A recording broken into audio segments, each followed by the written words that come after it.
Currency market के बारे में। मुझे बताओ क्रिप्टो करेंसी क्या होता है, पता है तुम लोगों को क्रिप्टो करेंसी क्या होता है? बिटकॉइन तो क्रिप्टो करेंसी का नाम है ना? क्या सिर्फ सिर्फ बिटकॉइन ही क्रिप्टो करेंसी की, और भी कोई क्रिप्टो करेंसी है? बहुत सारी है, क्या मतलब में सिर्फ बिटकॉइन थोड़ी है, बिटकॉइन ज्यादा फेमस, लिथियम वगैरह बहुत सारी ऐसी क्रिप्टो करेंसी है। तो मुझे बताओ क्या होती क्या है क्रिप्टो करेंसी?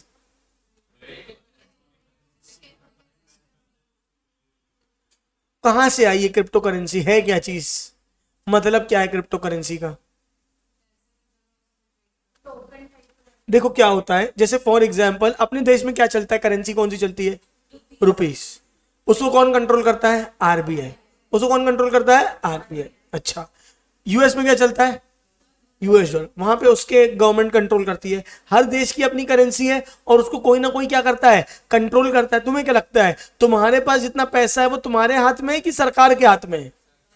तुम्हारे पास जितना पैसा है वो भी तुम्हारे हाथ में नहीं है। फॉर एग्जाम्पल मैं तुमको एग्जाम्पल बताता हूं, मेरे पास 1,000 करोड़ रखे हुए हैं बेटा, मैंने बताया नहीं किसी को, कि बात समझ में आ रही है? मेरे पास कितने रखे हुए हैं? 1,000 करोड़ रखे हुए हैं। वो तुम्हें क्या घमंड नहीं दिखाता फालतू, नहीं तो एटीट्यूड आ जाता है, वरना दिक्कत नहीं है कोई अपने को, ठीक है क्या? तो 1,000 करोड़ रखे हुए हैं अपने पास। अब मेरे 1,000 करोड़ रखे हुए हैं, वो बढ़िया, मेरे को लगता है कि उसकी वैल्यू सही है, बैंक में रखे हुए हैं, एफडी करके रखे हुए हैं, इंटरेस्ट आ रहा है। अब मान के चलो सरकार ने कोई ऐसी गलती करी, सरकार ने इकोनॉमी को ढंग से नहीं चलाया, या इकोनॉमी को कुछ ऐसा हुआ जिस कारण से क्या हो गया, डॉलर एप्रिशिएट हो गया, रुपी क्या हो गया, डेप्रिशिएट हो गया। रुपी क्या हो गया, डेप्रिशिएट। तो बैठे बिठाए मेरे रुपयों की वैल्यू क्या हो गई, बढ़ गई कि कम हो गई? नुकसान हो गया मेरा। क्या मैंने कोई गलती करी? नहीं। मेरा ये मानना है कि मेरी करेंसी, मेरे पैसों में किसी और का कंट्रोल क्यों रहे? मैं क्यों अपने देश की सरकार को भी, आरबीआई को भी क्यों कंट्रोल दूं अपनी करेंसी का? सब लोगों का ऐसे ही सोचना था अपने अपने देशों में। तो एक करेंसी बनाई गई, क्रिप्टो करेंसी। यहां पे क्या है, किसी का कोई कंट्रोल नहीं है, कोई अथॉरिटी नहीं है इसको चलाने वाली, कोई अथॉरिटी नहीं है इसको बनाने वाली। ये सिर्फ एक डिजिटल करेंसी है। ये सिर्फ क्या है, डिजिटल करेंसी है जो पीयर टू पीयर कनेक्टेड है। क्या कनेक्टेड है? Peer to peer. Peer to मतलब person to person, computer to computer. ये ब्लॉकचेन कॉन्सेप्ट पे काम करती है। किस पे काम करती है? Blockchain concept. सुन रहे हो? हेलो, क्या होती है ब्लॉकचेन टेक्नोलॉजी?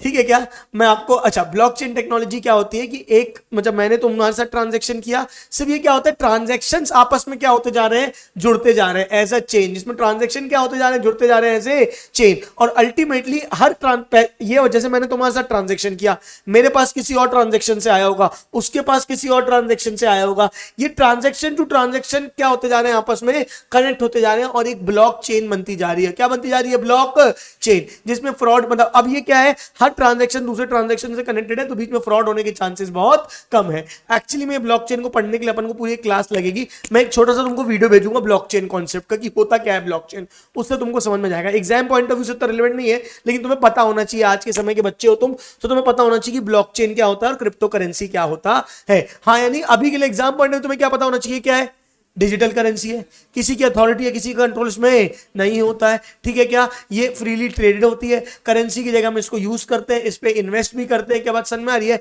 वो होती है आपकी क्रिप्टो करेंसी। एक बार रीड करते हैं क्या लिखा है। The past several years have seen introduction and rise of cryptocurrencies such as Bitcoin and Ethereum, decentralized digital assets, decentralized, किसी का कंट्रोल नहीं है, that are based on blockchain technology। किसमें based है? Today, hundreds of cryptocurrencies tokens are available and trade globally across the patchwork independent online crypto exchanges.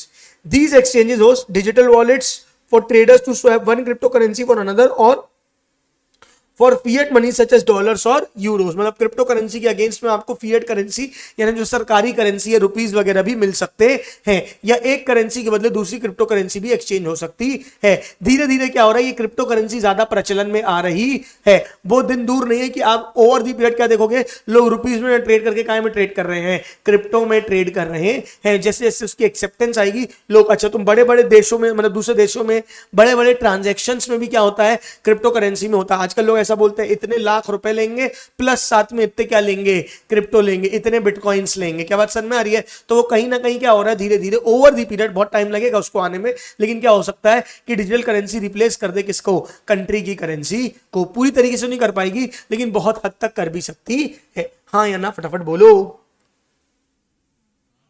हाँ, Because of the majority crypto exchanges are centralized platform, users are skeptical, ये बोल नहीं पाता हूं मैं, susceptible to hacks or fraud. Decentralized exchanges are also available that operate without any central authority. These exchanges allow direct peer-to-peer trading और digital currencies without the need of an actual exchange. कोई exchange नहीं है, कोई authority नहीं है, ठीक है क्या, to facilitate transactions. Futures and option trading are also available on major crypto currencies, मतलब फ्यूचर एंड ऑप्शंस के ट्रांजैक्शन भी कर सकते हैं क्रिप्टो करेंसीज के थ्रू. तो कुल मिला के क्रिप्टो करेंसी के बारे में बेसिक आपको पता होना चाहिए. क्या होती है crypto currency? Digital currency, independent रहती है, बीच में कोई अथॉरिटी नहीं होती है, पीयर टू पीयर होती है, ब्लॉकचेन टेक्नोलॉजी में बेस्ड होती है. बस दैट्स इट. हाँ या ना फटाफट बोलो यार, जोर से बोलेंगे, सारे बोलेंगे, आगे बोलेंगे. चलिए आइए आइए, हमको क्या पढ़ना है? Financial assets. क्या पढ़ना है बेटा? Financial asset. स्टॉक मार्केट में किसकी ट्रेडिंग होती है?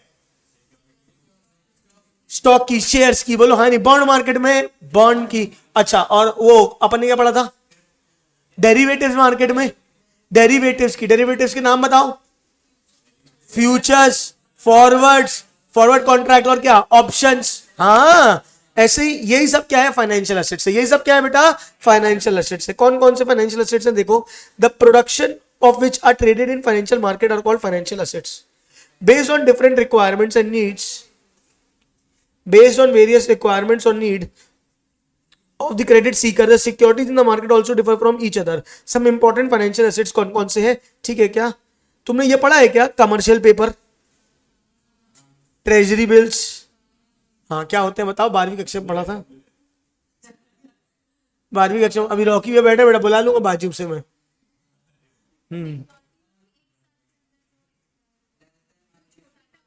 जो हाँ, जो ज्यादा टाइम के लिए होता है ना. चलो एक एक करके रीड करते हैं. When loan is granted for 1 day and is repaid on the second day, it is called call money. आज पैसा लिया, कल चुका दूंगा, कल देता हूं, बस कल देता हूं, क्या बस कल दे ही देना वाला देना हूं, क्या बस समझ में आ रही है? वो मनी कौन सी मनी कहलाती है? Call money. No collateral securities are required for this kind of transaction. हाँ या ना फटाफट बोलो. दूसरी मनी कौन सी है? अरे कौन सी मनी है? Notice money. नोटिस मनी क्या होता है?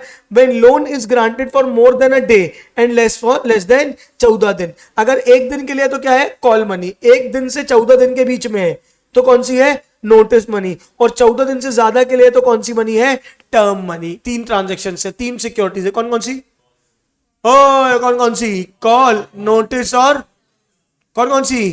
कॉल, नोटिस और टर्म. कॉल यानी एक दिन का लोन, और नोटिस यानी 14 दिन का, और टर्म यानी 14 दिन से ज्यादा का. हाँ, ट्रेजरी बिल्स क्या होता है? गवर्नमेंट बॉन्ड्स वगैरह जिससे खरीदे जाते हैं. Government bonds, government securities. क्या बात समझ में आ रही है? आर गवर्नमेंट बॉन्ड्स और debt securities which maturity less than a year. Less than से 1 साल से कम की गवर्नमेंट सिक्योरिटी. 1 साल से कम की गवर्नमेंट सिक्योरिटी क्या कहलाते हैं? Treasury bills. क्या कहलाते हैं? Treasury bills.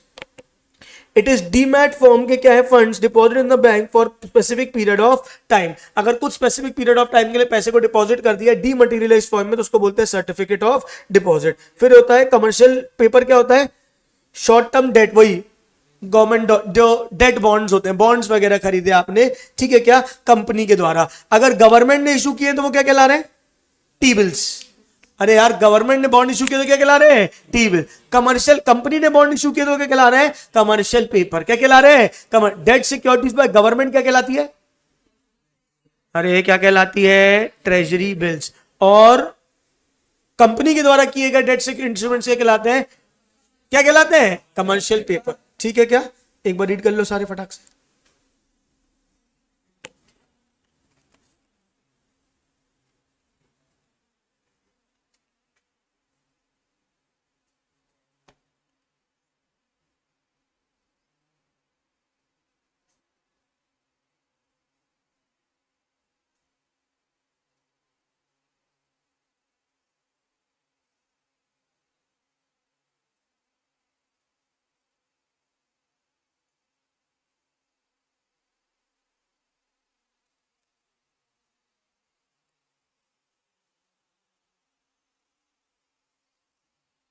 जल्दी रीड करो.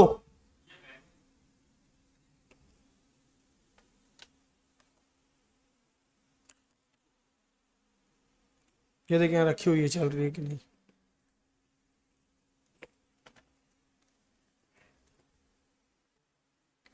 Hello hello hello hello hello, हो जाए तो बता देना।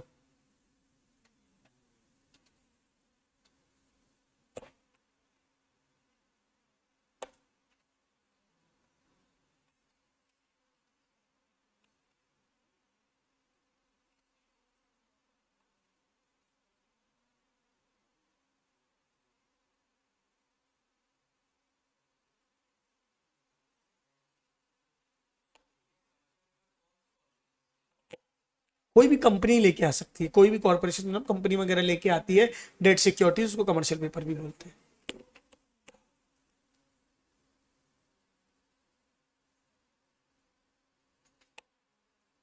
हो गया। चलो अब सीधे noteworthy developments of Indian financial system पढ़ना है क्या? उसके पहले अगर किसी को कुछ पूछना हो तो पूछ लो। पढ़ के आए हो उसके ऊपर का पूरा सब लोग? पाजी होमवर्क किया है? फिर एक दो दिन होमवर्क करके नहीं आया तू, एक अभी दिन। अरे जिस दिन होता है उस दिन तो नहीं करके आया ना तू, 3 दिन लेट चल रहा है।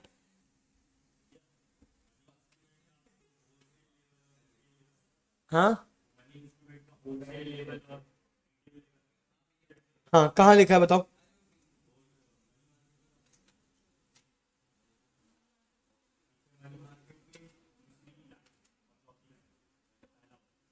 मनी मार्केट में typically the money market trading products which are highly liquid short term maturities and are characterized by high degree of safety and relatively low return in the interest.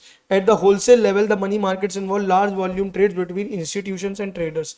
At the retail level, they include money market mutual funds bought by individuals investors and money market account opened by the customer. कुल मिला के अगर क्या है,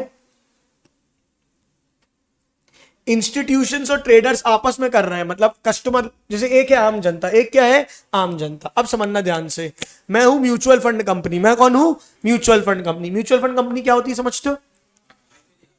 पैसे लेके invest करती है। अब मैं अगर जा रहा हूं किसी का, मैं म्यूचुअल फंड कंपनी हूं, मैं किसी कंपनी में इन्वेस्ट करने जा रहा हूं तो मेरे को कंपनी लोग बड़ी इज्जत देंगे। क्यों इज्जत देंगे? क्योंकि मेरे पास जनता के खूब सारे पैसे, 2,000 5,000 करोड़ रुपए, क्या बात समझ में आ रही है? और मैं लमसम इन्वेस्ट करने जा रहा हूं। तो जब आपस में इंस्टीट्यूशंस और ट्रेडर्स आपस में डील कर रहे हैं तो ये कौन सा है? Wholesale level. कौन सा लेवल है?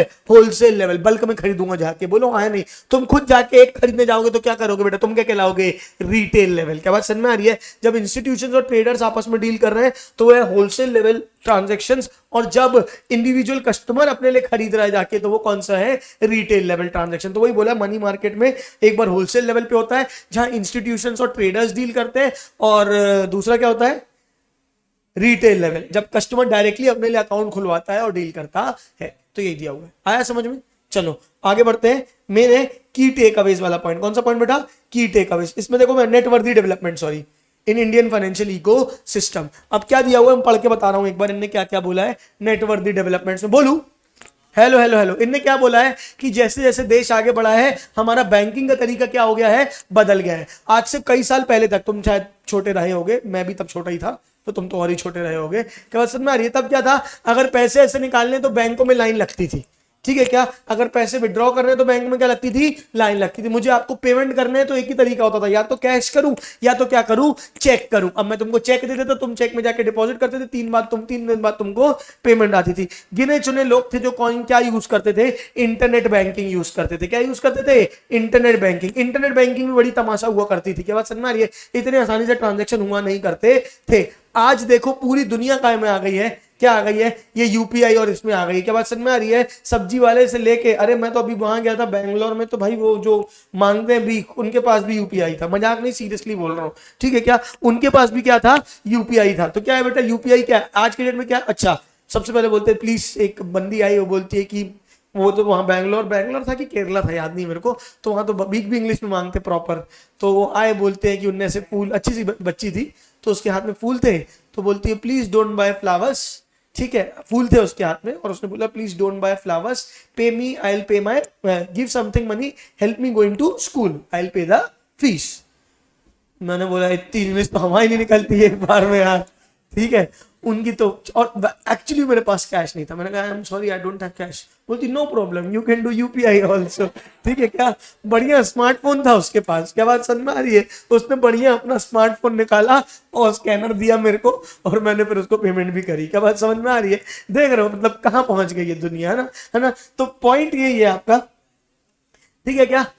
क्या कोई बहाना ही नहीं बचा। और सोचो, हो सकता है तुम्हारे पास वैसा स्मार्टफोन ना हो जैसा उसके पास था। क्या बात समझ में आ रही है? ठीक है, अच्छा वो उसने आईफोन नहीं निकाला, मैं डर जाता फिर। ठीक है क्या? तो वही है, ओवर द पीरियड क्या हो गया, बैंकिंग सिस्टम क्या हो गया, बहुत ज्यादा बदल गया है। बैंकिंग का तरीका क्या हो गया हमारे देश में, बहुत ज्यादा बदल गया है। इसमें क्या हो गया अपना, सुन रहे हो? बैंकिंग का तरीका बदल गया, मतलब अब बहुत सारे क्या फिनटेक्स आ गए। फिनटेक समझते हो ना, भारत पे और ये गूगल पे, फोन पे, ये सब क्या है, फाइनेंशियल एंड टेक्नोलॉजी को मिला के फिनटेक बनते हैं। ठीक है क्या? तो over the period banking system बहुत सारे चेंज हो गए, बहुत सारे नए नए तरीके निकाले गए हैं करेंसीज में ट्रांजेक्शन करने के, और नई नई योजना लॉन्च की गई है। जैसे एमएसएमई के लिए एक योजना लॉन्च की। एमएसएमई क्या होता है? Micro small medium enterprise. क्या क्या क्या? Micro small medium enterprise, MSME के लिए योजना लॉन्च की गई है। ठीक है क्या? और एक मुद्रा योजना है, micro units development and refinery agency, उनके लिए भी ये भी एक वो लॉन्च किया गया है। मैं चाहता हूं कि वाला पैराग्राफ आप रीड करें, तो मैं आपको आगे की सारी चीजें बताऊंगा। नहीं बनेगा तो मैं करा दूंगा रीड, पर चाहता हूं पहले खुद से रीड करो। कहां से? नोटवर्दी से लेके वो सीबीडीसी के ऊपर तक का पूरा, और मैं पूछूंगा क्या लिखा है।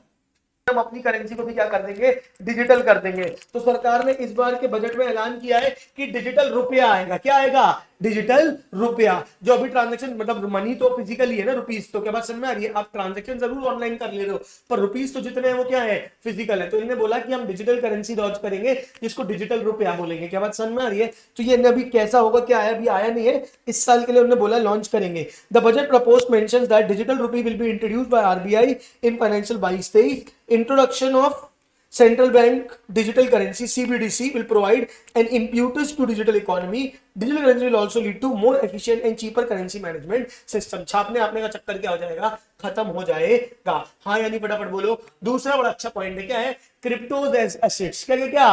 Cryptos as asset. इसमें बड़ी मजा आती है मेरे को। सरकार को बोलो कि आप क्रिप्टो करेंसी को वैलिड घोषित करते हो, सरकार बोलती नहीं, हम क्रिप्टो करेंसी को अपने देश में वैलिड घोषित नहीं करेंगे, हम इसको मतलब लीगल दर्जा नहीं देंगे। लोगों ने बोला ठीक है, लेकिन रोका भी नहीं था, लोग कर रहे थे, पैसा खूब सारा कमा रहे थे इन्वेस्ट करके। तो सरकार ने बोला हाँ ठीक है, हम इसको लीगल दर्जा नहीं देंगे, लेकिन आप इसमें जितना कमाओगे हम उस पर टैक्स तो जरूर लेंगे। क्या बात समझ में आ रही है? अगर लीगल दर्जा नहीं दे रहे तो टैक्स किस बात का, क्या बात समझ में आ रही है? तो टैक्स भी नहीं मत लगाओ, है ना? बोला नहीं नहीं टैक्स तो लगेगा। तो कहीं ना कहीं इनडायरेक्टली क्या कर लिया, मान ही लिया। आपने ना मान के क्या एज ए टैक्स लगा रहे हो, मतलब लीगल मनी हो गई, तो आपने कहीं ना कहीं इसको क्या कर लिया, इंक्लूड कर लिया। ऐसे नहीं तो वैसे 30% टैक्स लगाते हैं ऊपर से। ठीक है क्या? अगर आपकी इनकम है तो उसमें 30% टैक्स लगता है। अगर आप क्रिप्टो से कुछ कमाते हैं तो, और जितना भी कमाते हैं उसको पे टीडीएस कट जाता है। टीडीएस यानी टैक्स डिडक्टेड एट सोर्स, आपको पहले ही पैसा काट के, टैक्स काट के बाकी की इनकम दी जाती है, उसको बोलते हैं टीडीएस। हाँ यानी फटाफट बोलो। हाँ क्या लिखा है? The government has also announced that any income from transfer of digital assets will be taxed at the rate of 30%. This will impact all profits from trading in cryptocurrency, non-fungible token, NFTs जो भी है। No deduction in respect of any, कोई खर्चा अर्जा minus करने नहीं मिलेगा। ठीक है क्या? ये कैलकुलेट करते समय for the loss from transfer of virtual digital asset can not be set of against any other income. अच्छा, कोई लॉस होगा तो वो सेट ऑफ करने नहीं मिलेगा। अब ये तुमको समझ नहीं आएगा, तुम एग्जीक्यूटिव में जब टैक्स पढ़ोगे ना, सेट ऑफ क्या होता है तुमको समझ में आएगा। कुल मिला के इनकम पे टैक्स लगेगा, इनकम पे टैक्स लगेगा। लॉस हुआ तो उसको किसी और इनकम से नेट ऑफ करके इनकम में आप सेट ऑफ नहीं कर सकते, आपको टैक्स पूरा ही भरना पड़ेगा। नहीं तो लोग क्या करेंगे कि मान के चलो मेरा बिजनेस है, मेरा क्या है, बिजनेस में मैंने 1 करोड़ कमाए, बिजनेस मैंने क्या कमाए 1 करोड़ कमाए, और 20 लाख रुपए क्या हो गया, नुकसान हो गया काय में, क्रिप्टो में। 20 लाख रुपए क्या हो गया, नुकसान हो गया क्रिप्टो में। तो लोग क्या बोल रहे हैं, 1 करोड़ बिजनेस में कमाए, 20 लाख क्रिप्टो में कमाए, तो नेट मेरी इनकम कितनी हो गई, 80 लाख। नेट मेरी इनकम कितनी हो गई, 80 लाख। मैं 80 लाख पे टैक्स भरूंगा। सरकार ने बोला नहीं नहीं नहीं, आप पूरा टैक्स किस पे भरोगे, 1 करोड़ पे। आप क्रिप्टो के लॉस को किसी और इनकम से सेट ऑफ नहीं कर सकते। बात समझ में आ रही है? लेकिन अच्छा, मैंने 1 करोड़ बिजनेस में कमाए और 20 लाख का कमाए क्रिप्टो में, तो मैं टैक्स किस पे भरूंगा, 1 करोड़ 20 लाख में। तब सरकार कितने पे टैक्स लेगी, 1 करोड़ 20 लाख में। नहीं आ रही बात समझ में? क्रिप्टो की इनकम पे टैक्स लगेगा। इनकम में टैक्स लगेगा। जो लॉस है वो किसी और इनकम से सेट ऑफ नहीं हो सकता। बात समझ में आई कि नहीं आई? बेसिक इतनी सी बात है। हाँ या ना फटाफट बोलो। एलएलपी जैसे टाइप ऑफ बिजनेस कैसे कैसे होते हैं? सोल प्रोप्राइटर, एनएफटी, अच्छा नॉन फंजिबल टोकन्स, ठीक है क्या? नॉन फंजिबल टोकन मतलब ये एक प्रकार के क्रिप्टोज होते हैं और अलग अलग प्रकार के जितने भी डिजिटल करेंसीज या ट्रांजेक्शन आप कर रहे हो उनको बोलते हैं, ठीक है क्या? चलो क्या बोला? तो capture the transaction details the government is also provided, TDS कटना है इसमें, ठीक है क्या? एट द रेट ऑफ 1%, ठीक है क्या? Gifting of virtual digital assets is also proposed to be tax in the hands of the recipient. अगर मैं तुमको टैक्स में क्रिप्टो करेंसी दूं तो उसमें भी गिफ्ट में भी क्या लगेगा? टैक्स लगेगा। आप ये नहीं बोल सकते हमारी कमाई नहीं, हमारा गिफ्ट है। कमाई हो गिफ्ट हो कुछ भी हो टैक्स तो लगेगा। हाँ या ना फटाफट बोलो। कितना टैक्स है? टीडीएस कितना कटेगा? 1%। टीडीएस कितना कटेगा? 1%। बाकी सब को जाने की इसमें जरूरत नहीं है। तो क्या क्या किया है सरकार ने? पहला डिजिटल रुपी, दूसरा क्रिप्टो एसेट असेट, तीसरा अच्छा काम किया है पोस्ट ऑफिस और ऑन कोर बैंकिंग सिस्टम। आज आप बैंक में पैसा जमा करते हो तो वो नेट बैंकिंग से कनेक्टेड है, बोलो हाँ। अरे हाँ, लेकिन पोस्ट ऑफिस तो अच्छा कनेक्टेड नहीं है। आप पोस्ट ऑफिस में अगर पैसा जमा करते हो, पता है ना पोस्ट ऑफिस में पैसे जमा होते हैं, पोस्ट ऑफिस में पैसे जमा करते हैं, एफडी करा सकते हो। पोस्ट ऑफिस में अगर पैसे जमा करते हो तो वो उतना अच्छा इंटरनेट बैंकिंग से कनेक्टेड नहीं है। तो सरकार ने इस बार के बजट में कोशिश किया है कि हम पोस्ट ऑफिस को भी क्या करेंगे? कोर बैंकिंग सिस्टम से जोड़ेंगे। किससे जोड़ेंगे?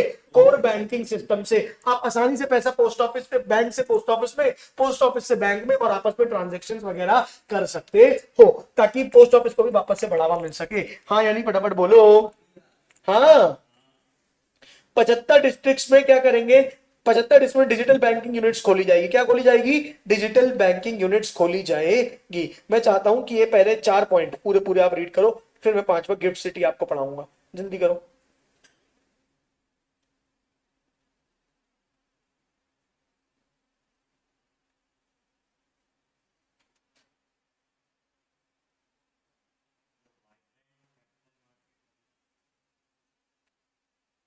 कहाँ लिखा है?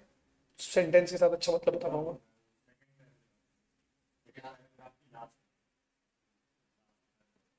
किसमें? The government of India introduced several reforms like liberalize. With combined push by government and private sector, India is undoubtedly one of the world's most vibrant capital markets. सबसे अब ग्रोइंग, सबसे ज्यादा लुक्रेटिव, जहां सबसे ज्यादा लोग आना चाहते हैं, सबसे ज्यादा प्रॉफिटेबल दिखने वाला मार्केट, सबसे ज्यादा तक भड़क चमकीला मार्केट क्या है? वाइब्रेंट मार्केट कौन है? इंडिया में इंडियन कैपिटल मार्केट है।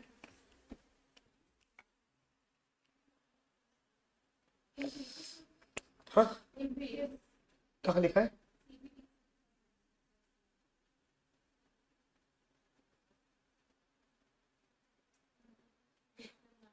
मतलब ग्रोथ मिलेगी, मतलब एक स्मूथ फंक्शनिंग मिलेगी।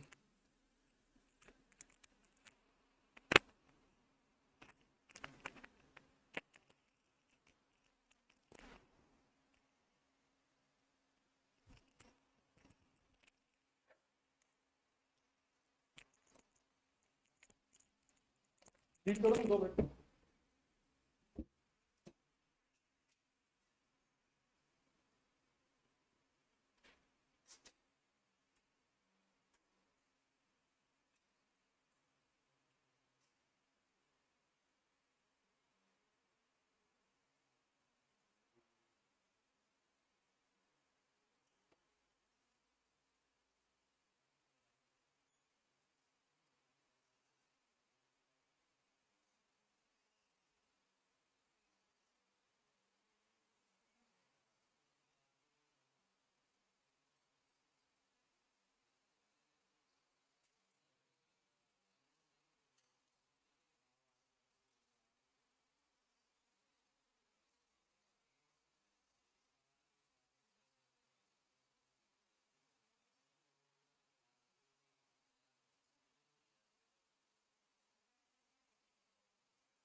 हमारा?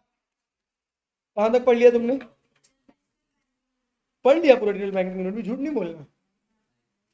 हाँ, पढ़ रहे हो, चलो पढ़ लो।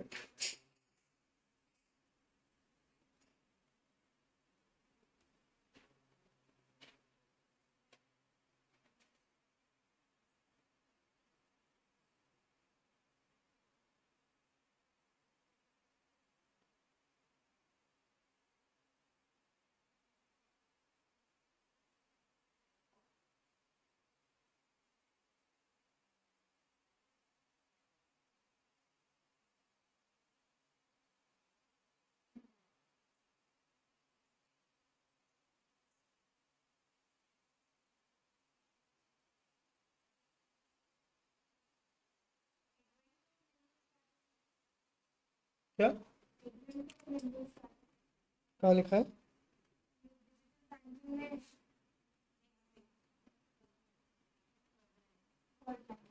The form of retail financial service is completely dictated by consumers, and they evolve, so will retail financial services. Hence, innovation is not a luxury anymore, it is necessity. More importantly, we are also seeing the advent of nimble startups which are slowly and steadily changing how retail financial status are delivered to the consumers. मतलब over the period क्या आ रहे हैं, नए नए startups आ रहे हैं, अलग अलग प्रकार के इनोवेटिव स्टार्टअप्स आ रहे हैं, जिससे हमारी फाइनेंशियल सर्विस क्या होती जा रही है, चेंज होती जा रही है। भारत पे और क्या कहते हैं, फोन पे, पेटीएम, ये सब क्या है, ये बहुत खतरनाक स्टार्टअप से जिसने क्या किया, हमारे पूरे फाइनेंशियल सिस्टम को क्या कर दिया, चेंज कर दिया। बस समझिए, सबसे पहले काम इसमें किया था पेटीएम ने, सबसे पहले काम इसमें किया था पेटीएम ने सबको ऑनलाइन ट्रांजैक्शन करना सिखाया। बस समझिए, पेटीएम के बाद फिर फोन पे, गूगल पे, ये सब आते गए, है ना। भारत पे अपने आप में बिजनेस से लेकर बहुत अलग काम किया था। बस समझिए, वही वाले एग्जांपल से नहीं बोला है कि नए नए स्टार्टअप्स, निम्बल स्टार्टअप्स आ रहे हैं अलग अलग प्रकार के, which are slowly and steadily changing how retail financial services are delivered to the customers, and hence putting pressure on traditional banks to take notice and align their functions accordingly. पुराने banking system को क्या होना पड़ रहा है, change होना पड़ रहा है, क्योंकि नए नए स्टार्टअप्स को इतनी सारी चीजें कस्टमर्स को लाते देते हैं। पहले किसी को आज तुम कोई मोबाइल ऐप खोल लो बैंक का, एसबीआई का खोल लो, एसबीआई का बैंक का ऐप कौन सा कहलाता है, योनो कहलाता है। उसमें देखो शॉपिंग का भी ऑप्शन है, पेमेंट का भी ऑप्शन है, फोन बिल पेमेंट का भी ऑप्शन है, सारी चीजों के transaction, mobile recharge, electricity bill, सबका ट्रांजेक्शन है। किसी भी बैंक का आप ऐप खोल लो, सब में क्यों है, क्योंकि अल्टीमेटली वो लोग किससे इंस्पायर है, ये गूगल पे, फोन पे, इन सबसे इंस्पायर है। हाँ यार, नंबर चलो देखते हैं आगे बढ़े। अब क्या है, गिफ्ट सिटी। क्या है बेटा, गिफ्ट सिटी। सरकार ने बोला हमें गिफ्ट सिटी बनाएंगे, गिफ्ट सिटी बनाएंगे जहां सबको गिफ्ट मिलेंगे। ऐसी होगी क्या सिटी? नहीं, है ना। असल में एक अलग सिटी सेटअप की जाएगी जहां आईएफएससी, इंटरनेशनल ट्रांजैक्शंस के लिए अलग ही नियम कानून लगेंगे। क्या बात समझ में नहीं? मतलब सरकार चाहती थी कि इस एरिया में सारे ट्रांजैक्शन बहुत अच्छे से हो, मतलब वो बिजनेस हब बनाना है उस एरिया को। तो वहां पे ना जो नियम कानून कठिन है, पहले ट्रायल रूप में उन सिटीज में क्या, उस सिटी में क्या कर दिया गया, सारे ट्रांजैक्शंस को आसान कर दिया गया। क्या बात समझ में आ रही है? इंटरनेशनल ट्रांजैक्शन, इंटरनेशनल जो कोई ट्रांजैक्शन करना है वहां पे, इंटरनेशनल वालों को अगर कोई यहां पे अपना बिजनेस सेटअप करना है इंडिया में कहीं पे भी, तो बड़ी तकलीफ जाती है। वहां पे सेटअप करना क्या कर दिया गया, आसान। अगर कोई भी इंटरनेशनल कंपनी आके अपना सेटअप करना चाहती है तो आके कर सकती है, प्रोसीजर आसान कर दिया गया, टैक्स में छूट दे दी गई। क्या बात समझ में आ रही है? ये होती है एक गिफ्ट सिटी। तो एक गिफ्ट सिटी बनाने का ऐलान किया गया, शायद से अनाउंस भी कर दी गई है। Gift IFSC has an entirely separate financial jurisdiction, अलग ही नियम कानून लगेंगे उसमें, सेपरेट फाइनेंशियल ज्यूरिसडिक्शन, ठीक है क्या, with the international financial service centre. उनके पास आईएफएससी है, इंटरनेशनल फाइनेंशियल सर्विस सेंटर, और उसकी अथॉरिटी आईएफएससी है। As the Unified Financial Service Regulator, the IFSCA has been empowered under 14 separate central acts. उस 14 अलग अलग एक्टों में IFSC को स्पेशल ट्रीटमेंट दिया गया है। An international arbitration center will be set up in the gift city with the aim to provide faster and cheaper dispute resolution on the lines of the Singapore International Arbitration Center और London commercial arbitration centre. के बाद समझ में आ रही है? मतलब ये दो आर्बिट्रेशन समझते हो क्या होता है? बिचाव करना, बीच में बिचौलिया का काम करना। के बाद समझ में आ रही है? कुल मिला के फास्टर, कोई डिस्प्यूट होता है तो वहां पे जल्दी सेटअप हो जाएगा। मतलब बिजनेस के लिए एक हेवन सिटी बनाई जा रही है जहां पे टैक्सेस कंपैरेटिवली कम होंगे और क्या होगा, ट्रांजैक्शंस करना आसान होगा, रेगुलेशंस कम होंगे, आईएफएससी वहां पे एक अलग जुरिस्डिक्शन होगा जहां पे सारी चीजें चलेगी, उसको गिफ्ट सिटी बोला जा रहा है। हाँ या ना फटाफट बोलो। और सरकार एक अच्छी चीज लाई है, ग्रीन बॉन्ड्स। क्या लेके आई है? Green bonds. ग्रीन बॉन्ड्स क्या होती है? बॉन्ड्स क्या होता है, सरकार एक तरीके से आप सबसे पैसा लेती है और उसको कहीं ना कहीं पे लगाती है, बदले में आपको इंटरेस्ट देती है, डिबेंचर्स वगैरह वगैरह। हाँ या नहीं? वैसी सरकार इस बार बॉन्ड लेके आई, ग्रीन बॉन्ड। क्या लेके आई? Green bond. ग्रीन बॉन्ड ने सरकार ने क्या बोला कि आप हमको पैसा, बॉन्ड इशू किए, आपने हमको पैसा दिया, हम आपको क्या देंगे? इंटरेस्ट। और वो पैसे को सरकार ऐसी जगह पे लगाएगी जो क्या करेंगे, इन्वायरमेंट फ्रेंडली रहेंगे, उन प्रोजेक्ट्स में पैसा लगाएगी जो क्या रहेंगे, इन्वायरमेंट फ्रेंडली रहेगी। तो आपके पैसे में आपको इंटरेस्ट तो मिलेगा भी, आपको साथ में ये भी अच्छा लगेगा कि हमने एक ऐसी जगह पे इन्वेस्ट किया जहां पे क्या हो रहा है, इन्वायरमेंट फ्रेंडली काम हो रहा है। तो उस पैसे को सरकार ऐसी जगहों में लगाएगी जो क्या करेंगे, इन्वायरमेंट फ्रेंडली प्रोजेक्ट्स लेके आएंगे। ये सरकार को क्या इन्वायरमेंट फ्रेंडली प्रोजेक्ट्स लॉन्च करेगी। क्लियर है क्या? तो ग्रीन बॉन्ड क्या, से पैसा लेके आपको इंटरेस्ट मिलेगा, बॉन्ड्स पे वही है, साथ में क्या है, पैसे को यूज किया जाएगा एनवायरमेंट फ्रेंडली ग्लोबल वार्मिंग बचाने के प्रोजेक्ट में। क्या वास्ता है, उसको बोलते हैं हम ग्रीन बॉन्ड्स। एक बार रीड कर लो पूरा ग्रीन बॉन्ड्स।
हो गया क्या?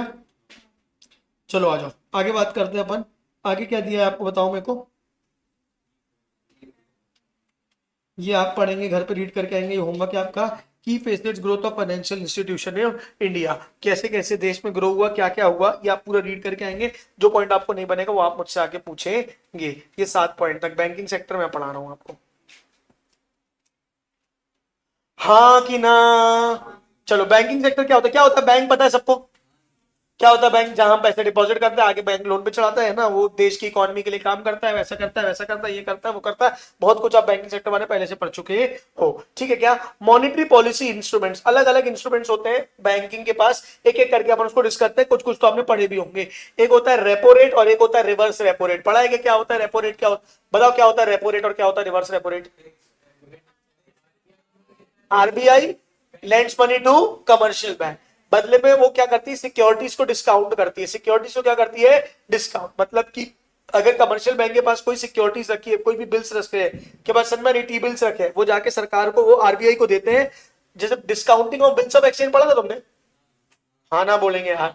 बिल होते थे, जाके बैंक के पास डिस्काउंट करते थे, बैंक से पैसा मिलता था। वैसे कमर्शियल बैंक अपने बिल लेके जाता है किसके पास? आरबीआई के पास, डिस्काउंट करा के पैसा लेके आता है, ठीक है क्या? उसको बोलते हैं रेपो रेट। उसको क्या बोलते हैं? Repo rate. जब इसका उल्टा होता है, आरबीआई अपना बिल, क्या पैसे, आरबीआई पैसे देता है किसको?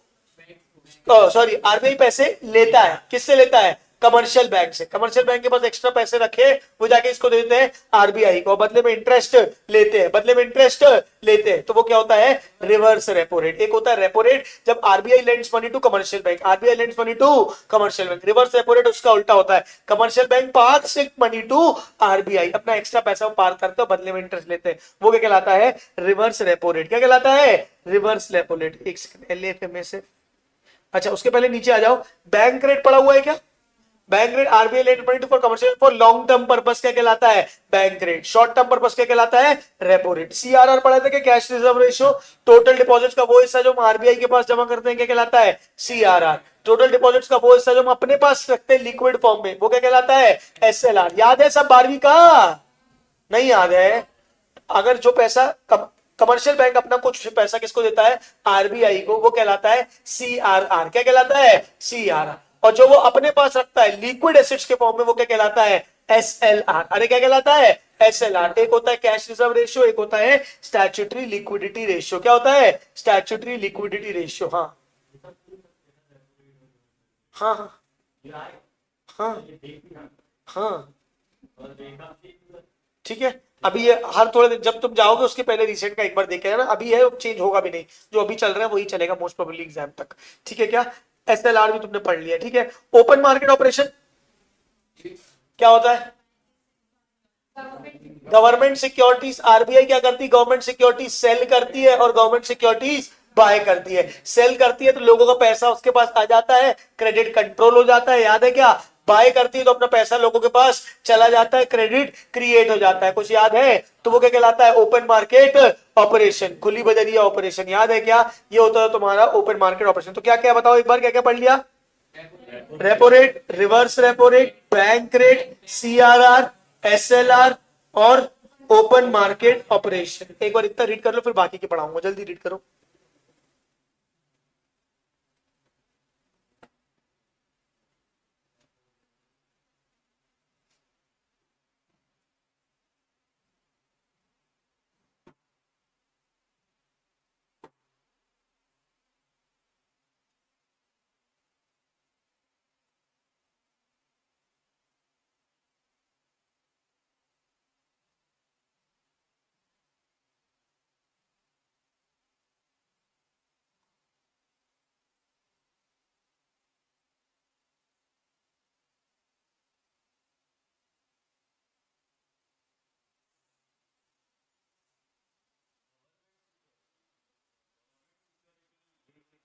हाँ, गवर्नमेंट बॉन्ड, आरबीआई का एक फंक्शन क्या है, गवर्नमेंट का bank.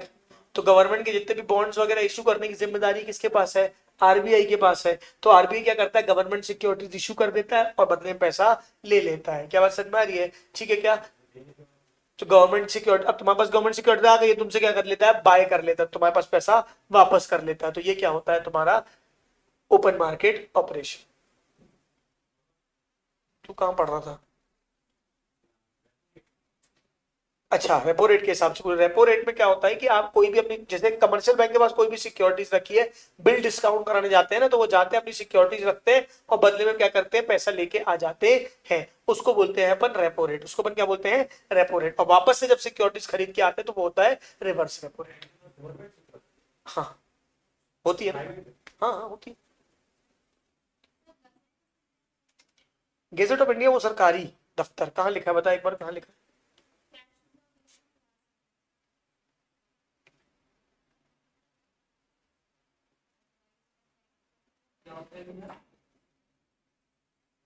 Cash reserve, the average day-to-day balance a bank is required to sustain with the RBI as a share of such percent of its net demand and time liabilities that the RBI may advise from time to time in the Gazette of India। मतलब जिसमें notification आता है ना, सरकारी notification जिसमें आता है उसको बोलते हैं ऑफिशियल गैजेट ऑफ इंडिया। सरकारी नोटिफिकेशन आता है कि आपको इतना सीआरआर मेंटेन करना है, आपको इतना एसएलआर मेंटेन करना है। तो जो नो, वो नहीं, ऑफिशियल गैजेट ऑफ इंडिया, जिसके हेडिंग के अंदर, जिससे अंदर वो क्या आता है तुम्हारा, नोटिफिकेशन आता है ना, एक कागज का वो तरीका होता है नोटिस इशू करने का।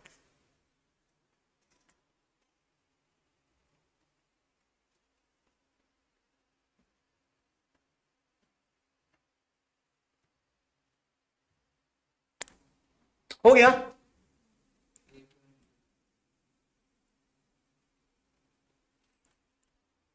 बाकी के नाम ना मैं आपको एक बार बैंकिंग खत्म कराने के बाद कल कराऊंगा, जितने बचे हुए हैं वो अलग से डिटेल में सब पढ़ाने पड़ेंगे। अभी पहले मैं तुमको आगे का पढ़ा दे रहा हूँ इसी इसी वाला।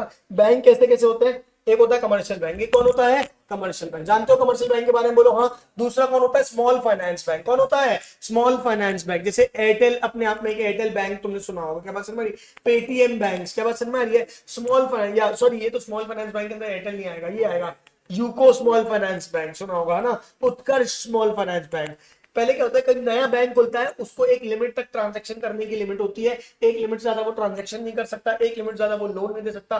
छोटे मोटे लोगों को लोन देने के लिए जो बैंक बने हैं वो कौन से हैं, स्मॉल फाइनेंस बैंक। अब क्या है, कमर्शियल बैंक बड़ी डील्स के पीछे पड़े हुए हैं, उनको बड़े लोग चाहिए, बड़े लोन देने, क्या बात समझ में आ रही है? तो छोटे लोग को ध्यान कौन रखे, तो इसलिए बनाए गए कौन से bank, small finance, UCO small finance bank, Utkarsh small finance bank, AU small finance bank, ad भी देखा होगा आपने, ठीक है क्या? ये सब क्या है, छोटे लोन्स देने के लिए, छोटे डिपॉजिट लेने के लिए, एक तक के ट्रांजेक्शन करने के लिए जो बैंक बनाएगा उसको बोलते हैं स्मॉल फाइनेंस बैंक, ठीक है क्या? पेमेंट्स बैंक है एयरटेल पेमेंट बैंक, जहां से पेमेंट्स वगैरह की जाती है, ठीक है क्या? वहां पैसा डिपॉजिट करके इंटरेस्ट नहीं कमा सकते, लेकिन ट्रांजेक्शन करने के लिए आप यूज करते हो Airtel payment bank, Paytm payment bank, क्या बात समझ में आ रही है? जहां पे आप वॉलेट में पैसा जमा करके आप ट्रांजेक्शन वगैरह कर सकते हो, हाँ। यानी कोऑपरेटिव बैंक, सहकारी बैंक सुना होगा, ठीक है क्या? पहले काम को इतना पढ़ो फिर कोऑपरेटिव बैंक पढ़ा रहा हूँ, कमर्शियल बैंक पढ़ो, स्मॉल फाइनेंस बैंक को, प्राइवेट बैंक पढ़ो, और ये सब तो अंदर तो अलग अलग दिए हुए हैं।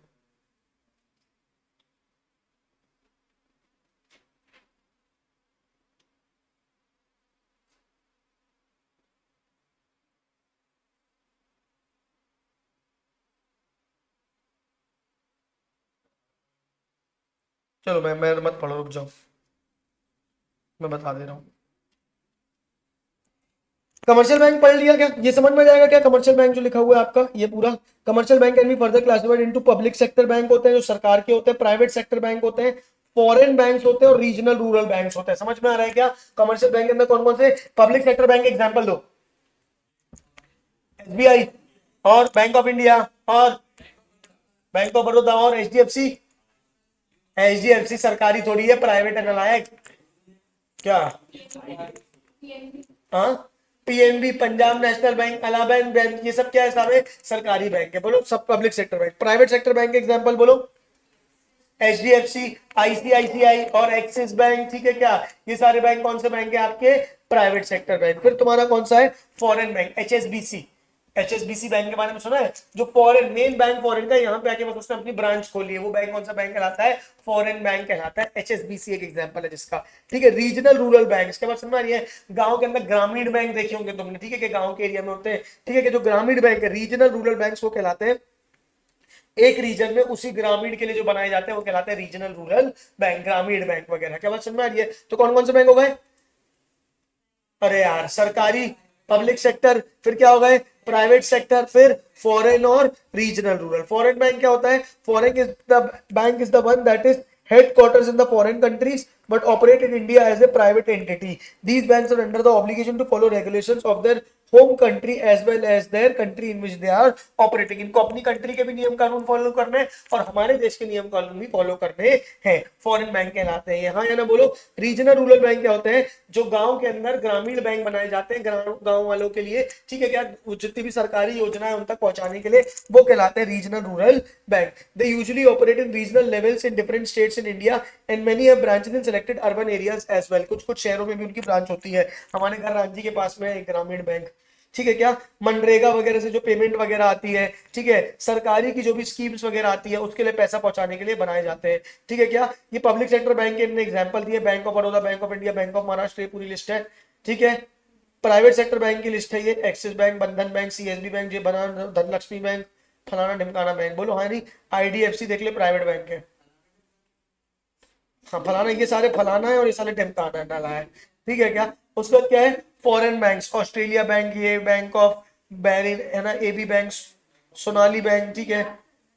नहीं नहीं, इसे एक बार नाम देख लेना, याद करने की जरूरत नहीं है। अबू धाबी बैंक, ये आरआरबी के बैंक के नाम है। आंध्र ग्रामीण बैंक, आंध्र प्रदेश ग्रामीण बैंक, अरुणाचल ग्रामीण बैंक, ये ग्रामीण बैंक, ये सब बैंकों के नाम है, इनको याद करने की बिल्कुल भी आवश्यकता नहीं है। स्मॉल फाइनेंस बैंक क्या होता है, सिर्फ एक बार देखना है, मतलब तुमको ये पता होना चाहिए, नाम आ जाए तो इनमें से कौन से बैंक क्या है, प्राइवेट है, कौन से बैंक क्या है, पब्लिक है, ऐसा एमसीक्यू तुमको आ सकता है। तो एक बार नजर मारोगे ध्यान से, तुम्हें खुद ही नाम से ही समझ में आ जाएगा कि पब्लिक है कि प्राइवेट है। क्लियर है क्या? रट्टा मारने की जरूरत नहीं है। स्मॉल फाइनेंस बैंक क्या होता है? छोटे बैंक, ठीक है क्या? Is aim to provide financial inclusion to sections of the society that are not served by other banks. The main of the customer small finance bank is to include micro industries, small margin farmers, unorganised sector entities, small business units, छोटे लोगों के लिए, ठीक है क्या? उनके लिए जो भी बैंक है वो स्मॉल फाइनेंस बैंक होते हैं। AU small finance bank, capital, equity, है ना, उज्जीवन, उज्जीवन, उत्कर्ष, ये सारे क्या है? स्मॉल फाइनेंस बैंक के नाम है। पेमेंट बैंक जैसे पेमेंट के लिए होते हैं, जैसे Paytm payment bank, Airtel payment bank, Indian post payment bank, Fino payment bank, ये सब क्या है? पेमेंट करने के लिए यूज होते हैं। जैसे पेटीएम को आप यूज करते हो, सुन रहे हो? हाँ, ये ट्रेडिशनल ये सब कहानी है, छोड़ दो। क्या चार्जेस लेते हैं? एनुअल चार्जेस वगैरह लेके, फीस वगैरह लेके वो वैसे कमाते हैं, ठीक है क्या? अर्बन कोऑपरेटिव बैंक, और ये पहले कोऑपरेटिव बैंक पढ़ने पड़ेंगे ना। कहाँ है? पिन नंबर गायब हो गया क्या? एक नहीं है तो।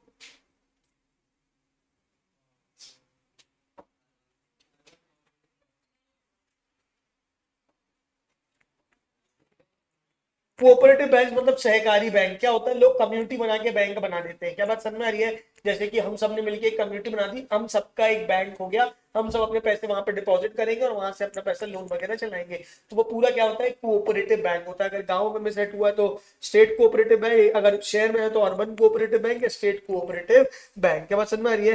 Federation of the central cooperative bank which acts as custodian of cooperative banking structure in India. बस इतना ज्यादा दिमाग लगाने की इसमें जरूरत नहीं है। पब्लिक सेक्टर बैंक आप पढ़ लोगे, सरकारी बैंक, ये पूरा वही दिया है डिटेल में एक करके।